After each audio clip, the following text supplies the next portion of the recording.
Hi there, this is Alex from Who Target Podcast, and I'm going to do a bit of a longer video on the life and times of Ruby Sunday.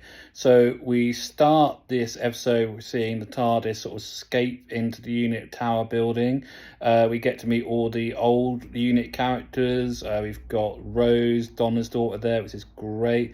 We get to see Gemma Redgrave as Kate Stewart. There's great hugs. And then the Doctor wants his question answered about who the woman is, this mystical person who keeps appearing, and of course we've missed a bit. There seems to be other events when he's met her, and those of course were going to be as a thing before we get to unit what was cut because of time and obviously money. At unit we get to meet and find out that Sue S. Trident is an anagram of TARDIS, so this sets the Doctor off wondering if this could be his daughter, the lost Susan, who he has never gone back for, and this is great with Ncuti Gatwa's character. We then see her, we see what she's running a tech company and giving out free software, which is TARDIS. Around this world, we've got the whole what happened to Ruby Sunday on Christmas Day storyline, and the Doctor manages to get a videotape, which he's always had, and they go to a big time window. What unit have secretly got a time window. Of course, around this, we've also met the 13-year-old Morris Gibbons. He's got my surname, so I should remember that.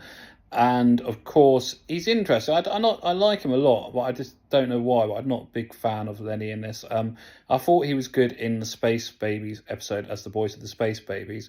He's quite cute in that, but I don't know. There's something about the Morris Gibbons character I'm not a big fan of in this. I don't know why.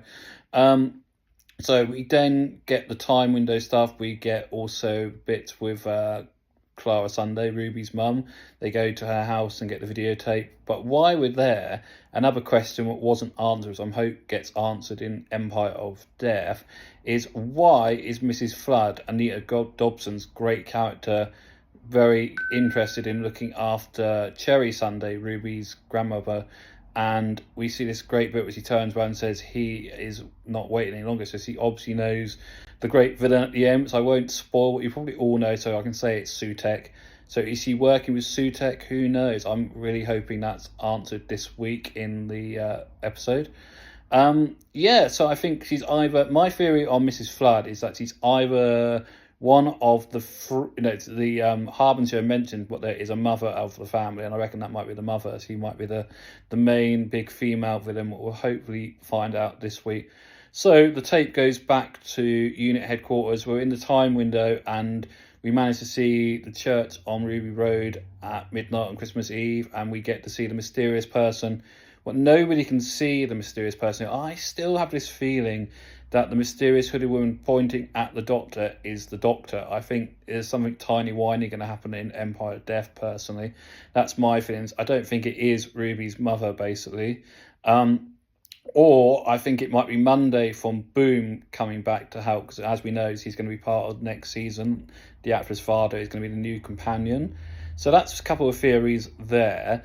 Why doing this whole video thing, suddenly the unit captain, I can't think his name, sorry, I've forgotten his name, goes around to look at the area of the TARDIS because the Doctor tells people not to move, what he does.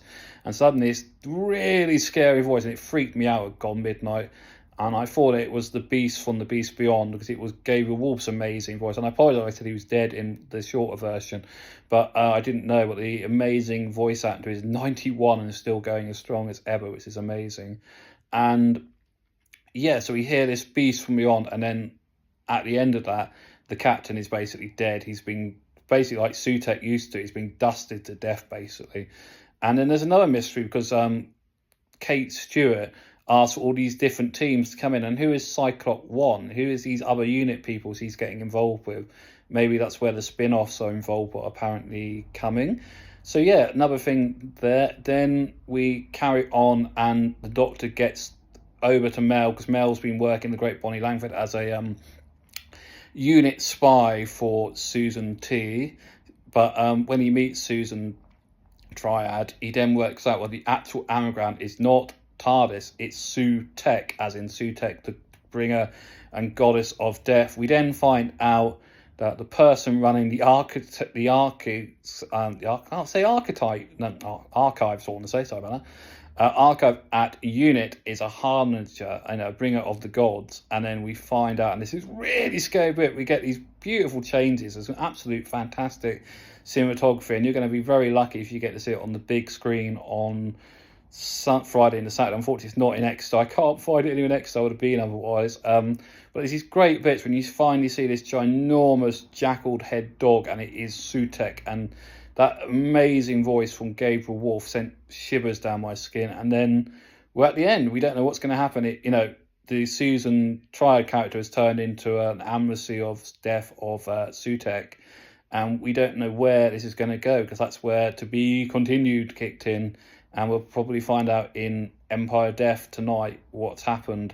I really hope that there's been those shots where we see Mel and the Doctor on bikes and that cloud of Sutek's dust behind them. I really hope that they're not going to kill Mel off. That's when she was asked on the podcast. She had heartbreaking. I really hope that Mel's not going to get dusted to death. What we will see tonight. Other things that have annoyed me about this is the episode ratings. Yes, I know they're 2.2 million, and people go, "Oh, Doctor Who's going to end. Season 2's in the can," but you have to look at it in a way, that's how I look at it. You might disagree, maybe just put in the comments if you do, that film, the way TV and that's what's these days, has completely changed since Russell started in 2005. Back in 2005, people watched TV like the old way. They sat down with their family still and watched it. Where now we have TikTok, we have Instagram, we have all the different social media, and people just don't watch it that way. They're going to watch it, they'll watch 5 minutes of it on social media and then catch it another way. And that's why I think the At Midnight thing is slowly working, and I do like it at midnight. Well, that's just my feelings. If you like the channel, then please subscribe, hit the bell. And it'd be great now to get to 40. I'm very happy we've got to 20 subscribers finally. It's only taken 2 months, but it's great. We're finally there. So my next benchmark is 40. So if you're not subscribing, hit the bell, hit the like. If you haven't watched the old videos, look at them again, review, like, do all that sort of stuff. And as the Doctor would say, give me the love, babies.